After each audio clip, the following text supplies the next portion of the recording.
আজকে আমি বিরিয়ানি রান্না করব ইফতারির জন্য। তো প্রথমে আমি গরম মশলা দিয়ে দিচ্ছি, পেঁয়াজ কুচি, আদা রসুন বাটা, টক দই, বিরিয়ানির মশলা,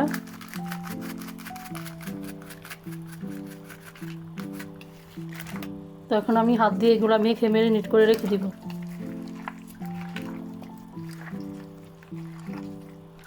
এটা আমি 10 মিনিট রাখবো, তারপরে আমি চুলায় বসিয়ে দিব। মাংসটা ম্যারিনেট করা হয়ে গিয়েছে, এখন আমি প্রেসার কুকারে দিয়ে দিচ্ছি।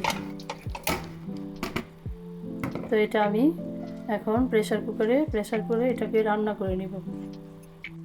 তো এর মধ্যে আমি তেল দিইনি, তো এখন আমি তেল দিয়ে দিচ্ছি।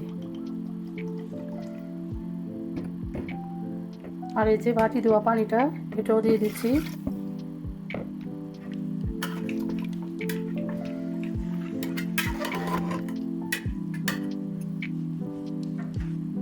তো এটার ঢাকনা লাগিয়ে এখন আমি এটাকে রান্না করে নিব মাংসটাকে। তো এখন আমি প্রেসার কুকারের ঢাকনাটা দিয়ে এখন আমি মাংসটাকে রান্না করে নেব। এখানে আমি বাদাম গুঁড়া করে রেখেছি, এখানে 2 পদের বাদাম আছে, তো এই বাদামের পাউডারটা দিয়ে দিলাম।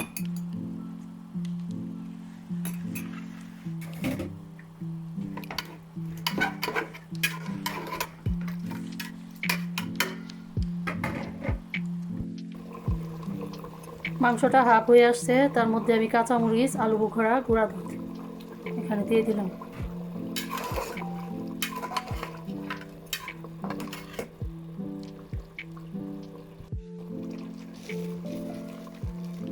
দিয়ে দিচ্ছি পেঁয়াজ বেরেস্তা।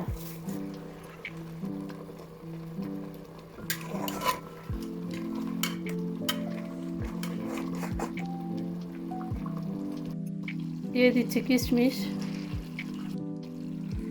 দিচ্ছি অল্প ঘি,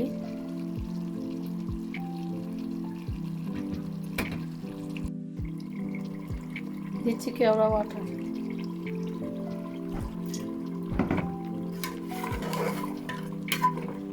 তো মাংসটা হয়ে গেছে, এখন আমি চুলা অফ করে দিব।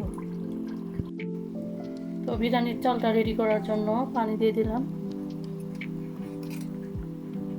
তার মধ্যে আমি গুঁড়া দুধ দিচ্ছি,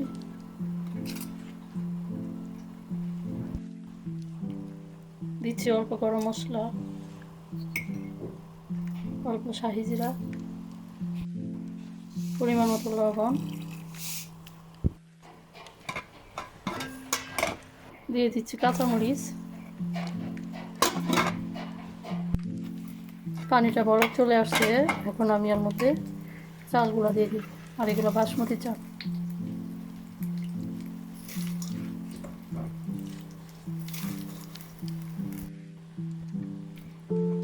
তো চালটা হাফ হয়ে আসছে, তো এখন আমি মাংস দিয়ে দিব এর মধ্যে। তো এর মধ্যে আমি মাংসটা ঢেলে দিচ্ছি।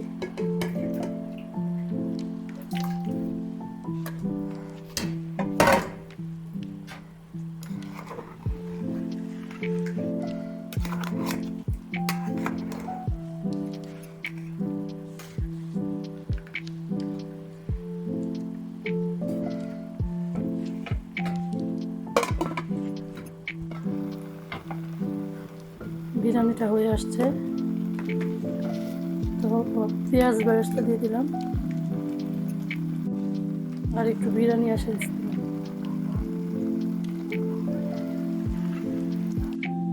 তো এই তো আমার বিরিয়ানিটা